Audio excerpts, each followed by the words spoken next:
जय हिंद। गणतंत्रता दिवस की शुभकामनाएं स्वीकार करें। हमारा राष्ट्र ऐसे ही नहीं आज़ाद हुआ है। इसमें जानाकी थेवर जैसी महिलाएं, आपके फ्रीडम फाइटर जो जानाकी थेवर हैं या फिर जो रामू थेवर हैं, इन सभी लोगों का योगदान है हमारे देश की आज़ादी में। और इनको बढ़ाने में योगदान है हमारे नेताजी सुभाष चंद्र बोस का।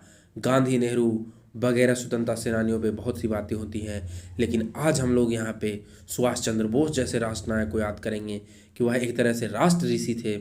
सुभाष चंद्र बोस कोई मामूली आदमी नहीं थे। सुभाष चंद्र बोस आईसीएस जो उस वक्त का इंडियन सिविल सर्विस था, उसमें वो सिर्फ पास नहीं किए थे, फोर्थ रैंक क्रैकर थे।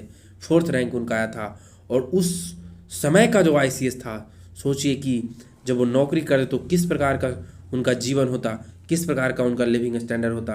लेकिन सुभाष चंद्र बोस ने कंफर्ट जोन को त्याग किया और जो हमारा कठिन रास्ता था, जिसमें देश को आज़ाद करवाने का जो सबसे कठिन रास्ता था, उसको चुना। और सुभाष कहते थे कि आज़ादी के लिए लड़ना एक पवित्र कर्तव्य है और मैं आज़ादी के लिए लड़ूंगा, अपने उसूलों के लिए सब कुछ त्याग कर दूंगा। और जब तक हमारा देश आज़ाद है, जब तक हमारा देश गुलाम है और जब तक मैं इसको आज़ाद नहीं करवा लूँगा, मैं चैन से नहीं बैठूंगा। 1939 का प्रसिद्ध त्रिपुरी का अधिवेशन आप लोगों को याद होगा कि जब त्रिपुरी में कांग्रेस का अधिवेशन 1939 में हुआ, सुभाष दूसरी बार अध्यक्ष बने। गांधी जी के साथ आइडियोलॉजिकल डिफरेंस था उनका, और उसके बाद गांधी के उम्मीदवार पट्टाभी सीतारामैया को हराते हैं और सुभाष फिर अध्यक्ष बनते हैं कांग्रेस पार्टी के। लेकिन गांधी के साथ आइडियोलॉजिकल डिफरेंस इतना गहरा हो जाता है कि सुभाष इस्तीफा दे देते हैं। इस्तीफे के बाद हमारे फिर राजेंद्र बाबू अध्यक्ष बनते हैं।